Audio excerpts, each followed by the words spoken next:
14세 셀레스트 리바스 에르난데스 사망 사건 수사에 중대한 진전이 있었다고 보도됐습니다.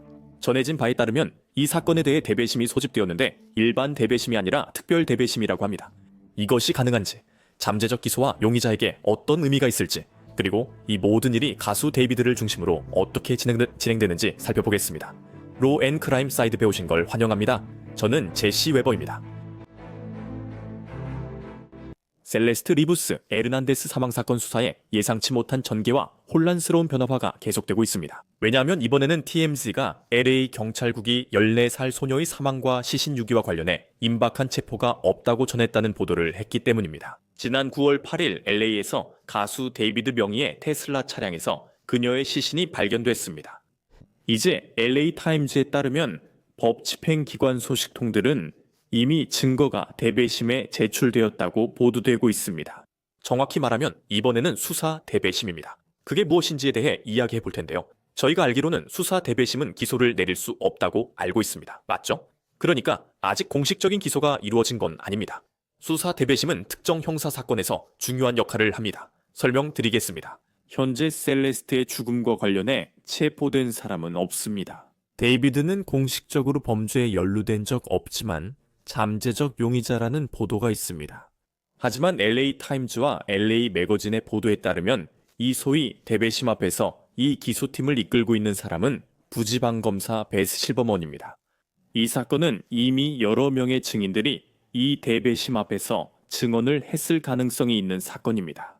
이 대배심은 11월 중순부터 소집되어 있었을 수도 있습니다. 참고로 이 모든 것이 사실인지 아직도 대배심이 계속 열리고 있는지조차 우리는 모릅니다. 이 대배심 앞에서 증거가 여전히 제출되고 수집되고 있는지조차 우리는 모릅니다. LA 타임즈가 이 내용을 보도한 이유는 법원 제출 서류를 입수했기 때문입니다. 이 서류는 대배심 번호도 언급하며 이에 대해서는 잠시 후 설명하겠습니다. 그리고 보시다시피 대배심 절차가 비밀리에 진행되기 때문에 지방검찰청이나 LA 경찰청 모두 이를 공식적으로 확인해주지는 않을 것입니다. 하지만 지난달에 로스앤젤레스 카운티 지방검사인 네이선 호크먼이 했던 말을 생각해보면 흥미롭습니다. 인용하자면 경찰이 우리 사무실에 사건을 제출하지 않았습니다. 그래서 현 시점에서는 기소가 이루어질지 아닐지 어느 쪽도 예상하지 않습니다. 진실을 말한 걸까요? 어떤 변화가 있었던 걸까요? 이 이야기는 지난주 여러 사건에 이어나왔고 우리는 사이드바에서 논의했죠. 이 일에 오락가락하는 상황은 그러니까 정말 정신이 없을 정도입니다. 수사 소식통이 TMZ에 셀레스트 시신이 냉동 상태였다고 전했습니다. 견인소에서 발견된 셀레스트의 시신은 해동 중이었고 목이 잘리고 팔다리도 절단된 상태였습니다. 이런 사실들이 그녀에게 무슨 일이 있었는지 더 알기 어렵게 만듭니다.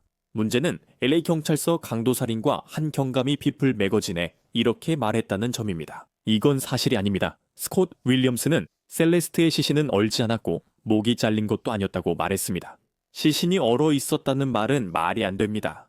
그녀의 시신은 몇 주간 차 안에 있었고 실린 당시 완전히 얼어 있었다 해도 증거는 없으며 한여름 더위에 트렁크에 5주 넘게 있었다면 9월 8일에 부분적으로 얼어 있는 시신이 발견될 수 없습니다. 그녀가 최소 몇 주간 사망했다고 했지만 TMZ는 이를 반박했습니다. 그들은 LA 카운티 검시관 사무소 소식통이 셀레스트 시신이 일부 얼어 있었다고 재차 강조했습니다. 그리고 검시관 사무소의 한 문서에는 사망자의 손가락이 물에 젖어 있어서 라이브 스캔을 하지 못했다는 내용이 있다고 강조하기도 했습니다. 소식통에 따르면 셀레스트 시신 상태로 인해 검시관이 공식 사망 원인이나 방식을 결정하지 못할 수 있다고 합니다. 그리고 TMZ는 검시관 사무소와 LA 경찰국 사이에 이 사건을 넘어서 지속적인 긴장감이 있다고 설명했습니다. 수년간 문제가 있었던 것 같습니다. 자세히 다루겠습니다. 뭔가 잘못됐고 의사소통에 문제가 있습니다. 말씀드리겠습니다. 강도 살인죄에서 며칠 전에 성명을 발표했음했는데 아직 이 부분에 대해 이야기하지 않았습니다. 성명에는 다음과 같이 적혀 있었습니다. 로스앤젤레스 경찰국 로스앤젤레스 폴리스 디파트먼트는 최근 언론에 보도된 데이비드 셀레스트 리바스 사건을 인지하고 있으며 일부 잘못된 정보를 바로잡으려 합니다. 셀레스트 리바스의 시신은 2025년 9월 8일 발견 당시 얼어 있지 않았습니다. 그녀는 참수되지 않았습니다. 데이비드가 2025년 봄쯤 산타바바라를 방문했다는 증거가 있습니다. 그 여행의 이유는 아직 조사 중이며 현재로서는 그 여행이 이 사건과 어떤 관련이 있는지에 대해 결론을 내리지 않았습니다. 법원 명령과 관련해서는 LA 경찰국이 셀레스트 리바스의 사망에 대한 로스앤젤레스 카운티 검시관의 조사 기록을 봉인해달라고 요청했습니다. 그 명령은 형사들이 언론이나 대중보다 먼저 그녀의 죽음 관련 주요 정보를 알 수 있도록 요청된 것입니다. 그 명령은 투명성 훼손 목적이 아니며 현재 추가 정보는 없습니다. 참고로 그 봉인 관련 내용은 예전에 이미 이야기했습니다. 하지만 검시관은 LA 경찰국이 요청한 법원 명령을 받아서 셀레스트의 사망에 관한 검시관 사무실의 모든 정보 공개에 보안 유지를 걸었습니다. 그래서 기록, 사망 원인, 방식 등 어떤 정보도 공개되지 않았습니다. 앞서 언급했듯이 LA타임즈는 이 보안 유지 요청 법원 청원을 검토했고 청원서에 대배심 번호가 있습니다.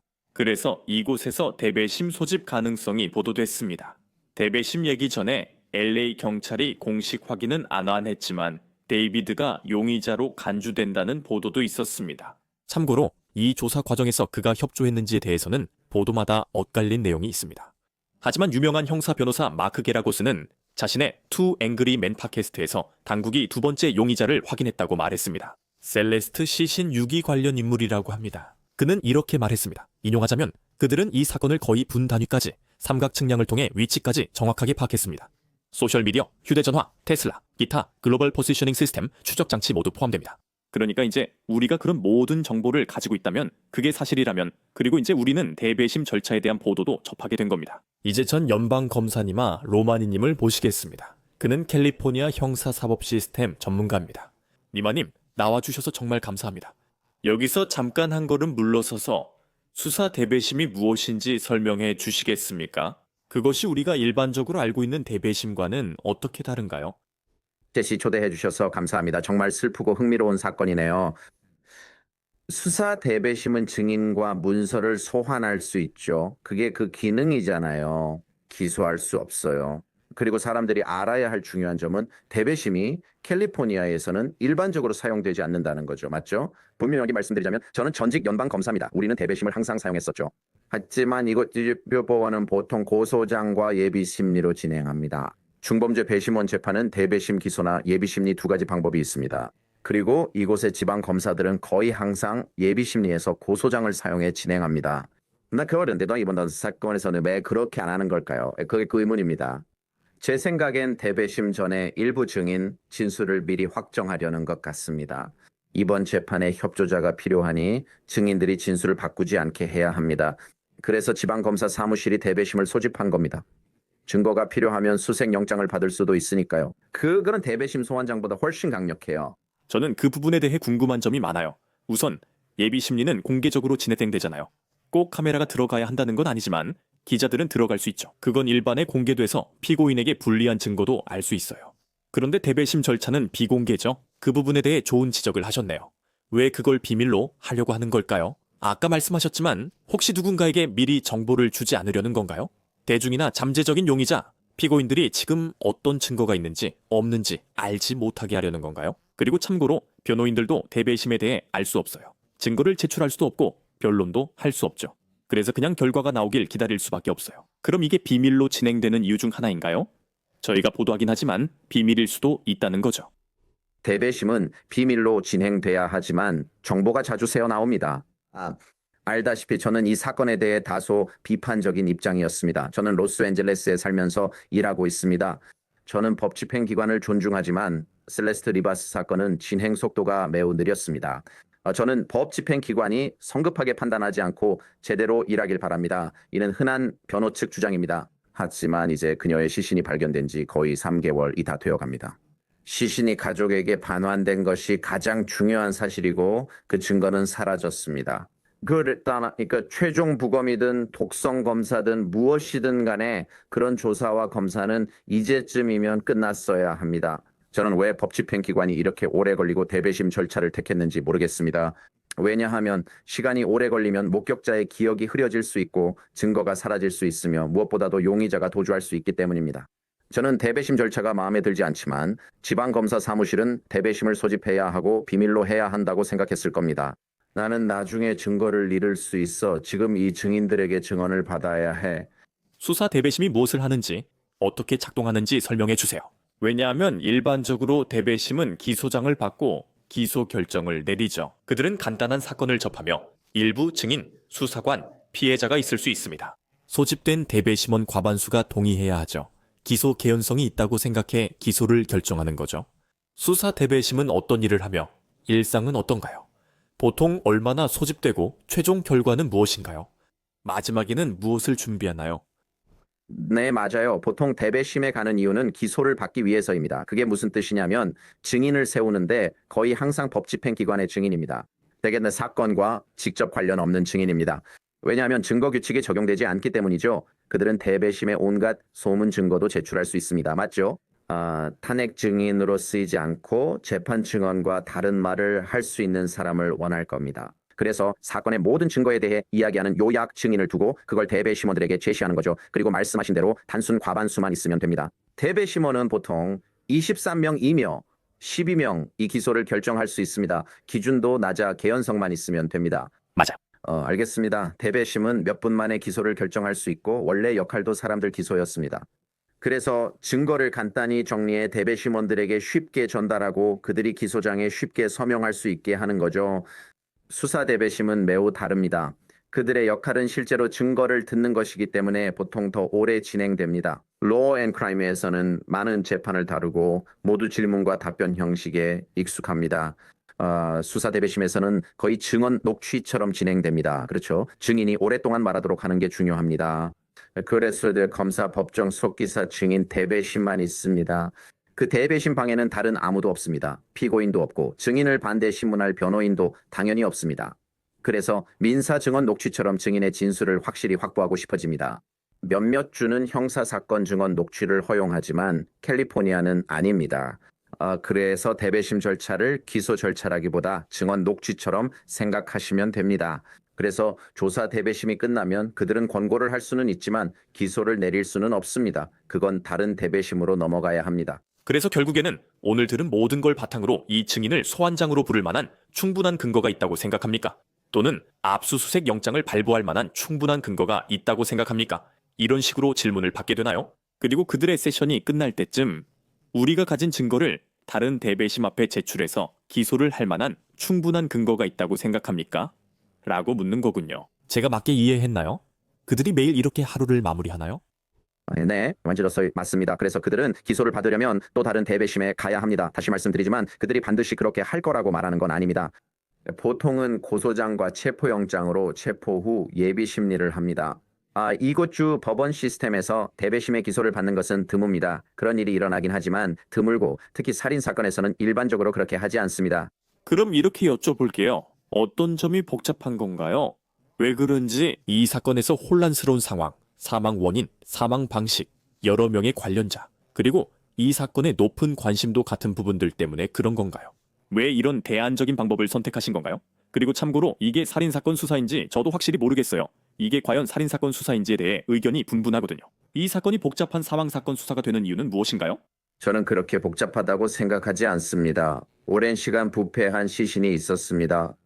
거기에는 사실이 아닐 수도 있는 많은 잘못된 정보들이 있습니다. 처음에는 시신이 훼손됐다는 얘기를 들었고 그 다음에는 훼손되지 않았다고 했고 완전히 부패했다고 했다가 또 아니라고 했고 냉동됐다고도 했지만 어쩌면 그것도 아닐 수 있습니다. 그래서 LA 경찰청은 정보 제공에 있어 가장 비밀스러운 곳 중 하나입니다. 그에 따른 반복적으로 모든 공공기록법 요청을 요구합니다. 나오는 정보는 대개 유출된 겁니다. 그게 그들의 방식이죠. 그들은 그 법 집행 기관으로서 투명하지 않습니다. 그래서 이런 사건 조사에서는 오히려 그게 좋을 수도 있습니다. 이 사건이 어려운 이유는 셀레스트와 데이비드의 과거를 조사해야 하기 때문입니다. 또는 다른 누군가일 수도 있습니다. 셀레스트는 1년 반 동안 실종됐고 왜 도망쳤는지는 모릅니다. 어떤 형태로든 로맨틱하거나 성적인 관계가 있었습니다. 그녀가 어떻게 죽었는지, 살해당한 건지, 사고였는지, 아니면 약물 과다 복용이었는지 알 수 없습니다. 우리가 모르는 질문들이 정말 많습니다. 제시, 그런 질문들이 꼭 우리를 대배심으로 이끄는 건 아니라고 생각합니다. 대배심원들이 이 질문에 어떻게 답할지, 이런 질문들은 형사, 검시관, 의사에게 더 적합합니다. 하지만 다시 말씀드리자면 대배심이 할 수 있는 일은 증인들을 불러서 그들의 증언을 확실히 받아두고 재판에서 진술이 바뀌지 않도록 하는 것이라고 생각합니다.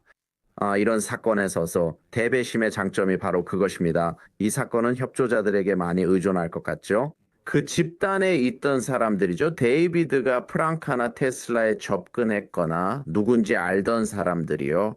그들이 직접 목격자인지 여부와 상관없이 저는 대배심원들이 듣고 있는 증거가 바로 증인 진술이라고 생각합니다. 그리고 지방검사 사무실에서는 예비신문까지 기다리고 싶지 않다. 아니면 재판까지 계속 기다리고 싶지 않다고 생각하고 있죠.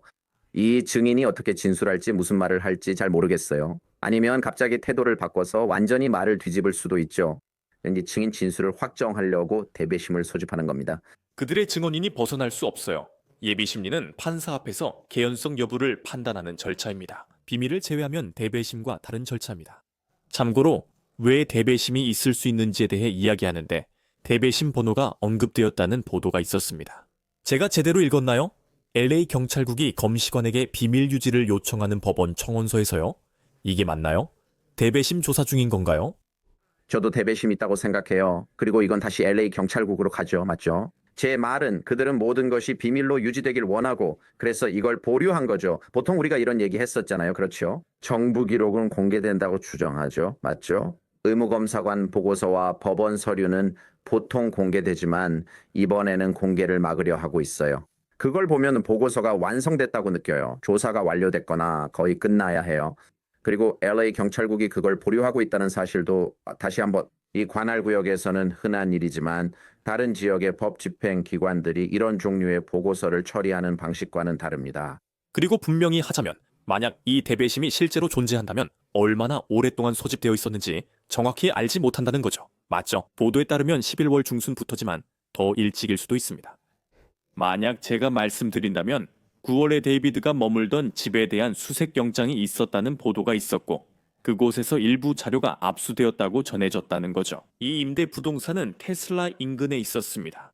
그렇다고 해서 꼭 이 수색 영장이 이 대배심에서 발부됐다는 뜻은 아니죠. 법집행기관에서 발부됐거나 아닐 수도 있죠. 그러니까 이 사건에 진전이 있었거나 진전이 있어 보였다고 해도 그게 꼭 대배심에서 나온 건 아니라는 거죠. 어쩌면 법집행기관에서 나온 걸 수도 있다는 뜻인가요? 맞아요, 제시. 그리고 법 집행 기관이 9월에 그 집에 대한 수색 영장을 집행했다는 보도가 있었어요. 집주인은 언론과 이야기하면서 집에 카메라가 있었다고 했으니 영상 정보도 다운로드 됐을 거라고 생각합니다. 분명히 테슬라 차량에는 영상이 많이 저장되어 있어서 이번 사건에서 전자증거의 보고가 될 수도 있겠죠. 젊은 사람들이니까요. 문자 메시지 같은 게 많이 있을 거라고 해도 전혀 놀랍지 않을 것 같아요. 그래서 이런 사건에서는 전자 형식의 증거를 많이 보게 될 거라고 확신합니다. 두 가지가 동시에 사실일까요? 제가 이렇게 말할 수 있을까요?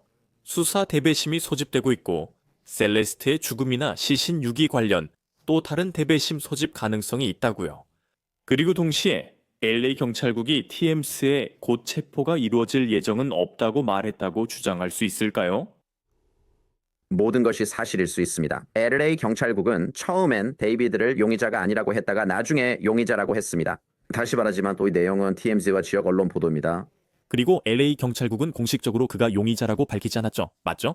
TMZ에 대해 어떻게 생각하든 그들은 정말로 로스앤젤레스에서 일어나는 일에 밝아요. 내부 이야기를 좀 해드릴 수 있어요. 보시다시피 저를 아시잖아요. 저는 TV도 많이 나오고 TMZ에도 자주 출연합니다. 그리고 가끔 LA 카운티 법원에 서류를 제출하면 TMZ가 저보다 먼저 그 서류의 사본을 입수하곤 해요. 그만큼 그들이 얼마나 빠른지 알 수 있죠. 저희도 연예인 서류 제출을 해요. TMZ가 여기서 여러 번 큰 뉴스를 터뜨렸어요. 이 코비 브라이언트 사망도 TMZ가 가장 먼저 보도했어요. 그래서 저는 TMZ 보도를 사실이 아닐 거라 생각하지 않아요. 그게 사실일 수도 있죠. TMZ는 LA 소식통이 많아 데이비드가 용의자라는 보도가 사실이어도 놀랍지 않아요. 그런데 검시관과 LA 경찰국 사이의 이 관계는 도대체 어떻게 된 거죠? 셀레스트 시신이 얼려졌는지 참수됐는지에 대한 이 오락가락한 얘기 말이에요. 제가 처음 보도할 때 TMZ가 보도할 때도 이 말을 했었습니다. 이런 세부 사항들을 가족들이 들어야 한다는 게 그게 사실이든 아니든 정말 마음이 아픕니다. 여기 뭔가 긴장감이 느껴지고 일이 벌어지는 것 같아요. 경험상 관계가 껄끄러운 편인가요? 그게 우리가 보는 현상을 설명하나요? 잘 모르겠지만 오해나 그녀에게 무슨 일이 있었는지 두 가지 생각이 듭니다. 네, 그러니까 이게 문제이긴 하죠. 사람들이 이해할 수 있도록 말씀드리자면 LA 경찰국은 당연히 로스앤젤레스 시에서 고용한 직원들입니다. 그리고 검시관은 이 카운티 소속 직원인데 역시 로스앤젤레스에 속해 있죠. 그래서 이들이 꼭 같은 정부 기관에서 일하는 건 아닙니다. 관계가 꼭 껄끄럽다고는 할 수 없지만 여기서 살아보니 압박감이 상당하다는 건 말씀드릴 수 있습니다. 보세요. 사람들은 로스앤젤레스를 폭력적인 도시라고 생각합니다. 범죄자들이 날뛰고 있다고 말이죠. 그리고 이렇게 오랫동안 실종됐던 어린 소녀가 있었다는 사실도요. 그리고 그녀의 시신이 차량에서 발견됐지만 아무도 체포되지 않았어요.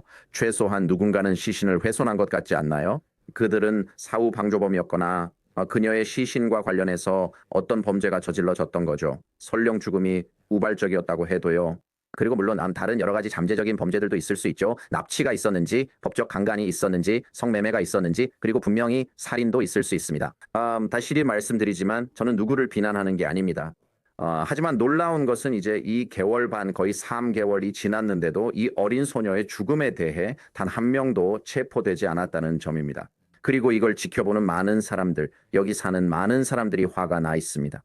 그들은 법 집행 기관이 일이 너무 많아서든 아니면 그냥 일을 제대로 하지 않아서든 제 역할을 못하고 있다고 생각합니다.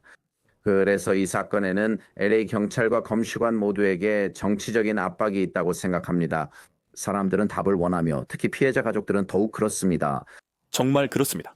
그리고 아까 말씀하신 것처럼 이런 상황이 법 집행 기관에 과도한 압박을 주어서는 안 됩니다. 그들은 반드시 제대로 해야 합니다. 모든 사건에서 반드시 제대로 해야 합니다. 특히 이런 주목받는 사건은 많은 이들의 관심과 기대를 받는다는 점입니다. 하지만 LA 경찰국이 검시관 사무실의 보안 유지를 요청한 것에 대해 저도 당신의 생각이 궁금합니다. 제가 전에 말했듯이 이 비공개 조치 당시 검시관 사무실의 공식 발표문은 읽지 않았습니다. 그래서 당국의 발표에 따르면 인용하자면 11월 21일 금요일 오전 10시 54분에 로스앤젤레스 카운티 검시관 사무실은 로스앤젤레스 경찰국이 요청한 법원 명령을 받아 검시관 사건 번호 2025-14252 셀레스트 리바스 에르난데스에 대해 보안 유지를 시행했습니다. 사망 원인과 방식, 검시관 보고서를 포함한 사건과 관련된 기록이나 세부 사항은 추가 공지가 있을 때까지 공개되거나 웹사이트에 게시될 수 없습니다. 이 부서는 사건 정보를 제공해 지역사회와 투명성을 유지하고 사람들이 변화를 이끌도록 돕습니다. 제가 부서장이 된 후 법집행기관 요청만으로 검시관 사건에 보안 유보를 거는 관할쟁을 없애려 노력했습니다. 보안 유보 관행은 다른 카운티에서 드물고 법률 시스템 개선 효과도 입증되지 않았습니다. 저희는 투명하게 지역사회에 봉사하고자 합니다. 젠차바제 검역합니다. 하지만 법원 명령이 있는 한 법적으로 불가능합니다. 이 부서는 이전에 2025년 9월 15일에 LA 경찰서로부터 이 사건에 대한 보안 유보 요청을 받은 바 있습니다. 참고로 그건 셀레스트의 시신이 발견된 후 7일째 되는 날입니다. 그 요청은 유보를 정당화할 만한 충분한 근거가 없어서 거부되었습니다. 본 부서는 이 사건에 대한 대중의 관심을 이해하고 있으며 가능한 한 투명성을 유지하기 위해 최선을 다하고 있습니다. 법원 명령이 해제되는 대로 정보가 공개될 예정입니다. 명령에 관한 질문, 법원 명령 일정, 그리고 이 사망 사건에 대한 법집행기관의 수사에 대해 궁금한 점이 있으시면 LA 경찰서에 문의하실 수 있습니다. 저는 사이드바에서 그 진술을 이야기했지만 네마 씨에게는 말하지 않았습니다. 이러한 법원 명령, 보안 유지 조치, 그것들이 청구되고 승인되는 과정에 대한 당신의 분석과 경험은 왜 이런 상황이 발생하는지 말씀해 주시겠습니까? 네, 이건 LA 경찰국에서 흔한 일입니다. 저도 예전에 로스앤젤레스 시에서 일한 적이 있습니다. 또한 저는 연방검사 출신으로 시청 상위 2개 층에 위치한 LA시 윤리위원회에서 집행국장으로 일했습니다. 우리는 시장을 비롯해 LA시 모든 직원을 감독했습니다. 캘리포니아에서는 다양한 정보 공개 요청을 공공기록법 요청이라고 합니다.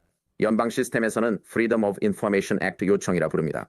LA 경찰서는 법 집행 특권을 매우 적극적으로 주장하죠. 맞죠? 이 문서들이 공개될 거란 추정이 있지만 앱스타인 파일이나 셀레스트 리바스 사건일 수 있습니다. 만약 그게 진행 중인 수사라면 우리 모두 그 말을 들어봤죠. 그리고 그것은 공공기록법 요청에 대한 예외입니다. 그리고 그게 바로 LA 경찰서가 그 보고서를 비공개로 유지하려고 주장하는 이유입니다. 물론 이제 카운티와 검시관은 다르게 생각합니다. 그들은 그 문서들이 공개되어야 한다고 생각합니다. 그게 보통 다른 관할구역에서 이루어지는 방식이죠. 맞죠? 우리는 이런 부검 보고서를 정기적으로 받아봅니다. 가끔 가족들이 비밀로 하려고 여러 신청을 합니다. 예를 들어 밥새것 사건이나 다른 사건들에서 봤듯이 피해자의 가족이 사생활을 지키려고 하는 경우가 있습니다. 하지만 여기서는 LA 경찰국 즉 법 집행기관이 그렇게 하고 있습니다. 그리고 이것은 그들이 일을 처리하는 전형적인 방식입니다. 니마 씨, 보내드리기 전에 꼭 여쭤보고 싶은 게 있는데요. LA 경찰국이 이 산타바바라 여행에 대해 언급했다는 사실에 대해 TMZ가 데이비드가 다녀온 것으로 보이는 이 여행에 대해 보도했죠. 그 여행이 봄에 있었다고 보도했습니다. 사람들은 추측했죠. 혹시 그 시기가 셀레스트가 사망했거나 시신이 유기된 때가 아니었을까 하고요. 우리는 확실히 모르지만 LA 경찰이 산타바바라 여행을 언급한 것은 그들에게 중요한 뭔가를 확인해 준 것입니다. 굳이 말 안 해도 됐는데 그들이 말했죠. 어떻게 생각하세요? 네, 제 말은 이게 중요하다는 거죠. 분명히 셀레스트 리바스는 산타바바라 출신이 아니었습니다. 산타바바라는 완전히 반대 방향에 있죠. 남부 캘리포니아를 잘 모르는 분들을 위해 말씀드리면 산타바바라는 데이비드가 살던 로스앤젤레스에서 몇 시간 떨어진 곳이고 셀레스트 리바스가 있었던 곳이기도 합니다. 중요하다는 거죠. 저도 잘 모르지만 정보를 공개해 누군가 나서길 바라는 거예요. 혹시 본 사람이 있을 수도 있으니까요. 이런 사건에서는 처음부터 많은 사람들이 소셜미디어 탐정들을 지켜보고 있습니다. 사람들이 그들이 함께 있는 걸 봤으니 경찰이 그 정보를 공개한 데엔 분명 이유가 있다고 생각합니다. 목격자들이 영상이나 진술로 나서주길 바라는 거죠. 누군가 그 두 사람이 함께 있는 걸 봤을 수도 있습니다. 그게 그녀의 마지막 순간일 수도 있습니다. 니마, 이렇게 나와 상황을 설명해 주셔서 정말 감사합니다. 이게 정말 복잡해질 수 있고 혼란스러울 수도 있으니까요. 서로 다른 정보들이 섞여 있어서 이해하기가 쉽지 않을 텐데 니마 씨가 있어서 저희는 정말 행운입니다. 니마 로마니 씨 정말 감사드립니다. 네, 제시 씨 불러주셔서 감사합니다. 셀레스트 리바스 씨 가족이 정의를 찾길 바랍니다. 정말 그렇습니다. 그리고 지금까지 사이드바에서 전해드릴 소식은 여기까지입니다. 여러분 함께해 주셔서 진심으로 감사합니다. 유튜브, 애플 팟캐스트, 스포티파이 등에서 구독해 주세요. X와 인스타그램에서도 팔로우 가능합니다. 저는 제시 웨버입니다. 다음에 뵙겠습니다.